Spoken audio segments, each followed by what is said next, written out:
Samy manana ny fialamboly mahafinaritra azy ny ankizy rehefa farany herinandro.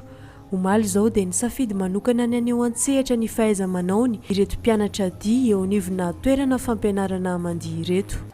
Tanteraka ihany ilay izy dia faly, tena faly izay.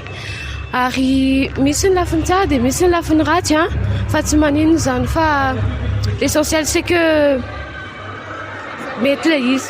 Manana tombony manokana na ny mpianatra na ny ray aman-dreny indrindra amin'ny lafiny fitaizana sy fikoloana sahady ny ankizy ho iseho sehatra aneho ny talenta ananany ary aneho ny kanto ho ireo ray aman-dreny mpianatra nanatrika ny feto ny karakarain'ny sekoly mampianatra diny zanany. Fitaizanan'ilay zaza mba ahay atokotena hianatra ny tsy homenamenatra rehefa miseho vahoaka dia amin'izay hoe hianatra dia zay mba ahafahany misongadina koa zany ao anatin'ny fiarahamonina amin'ny resaka dia sy ny zavatra rehetra hoe mba misehoseho dia mba milamina tsara.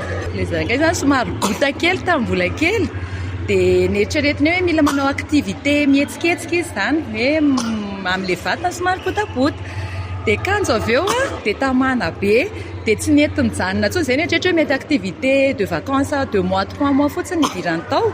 Andiany faharoa fampandraisana anjaran'ny mpianatra iseho sehatra ity hetsika Omaly ity izay notanterahina teny amin'ny CCI Ivato. Misy ny évaluation izay karazana examen ho amin'ny mpianatra dia misy ny grand spectacle ohatran'izao ataony izao androany izao dia misy ny petit spectacle dia mpandihy rehetrarehetra samy manana ny zavatra hoe tanjona tiany ho tratrarina.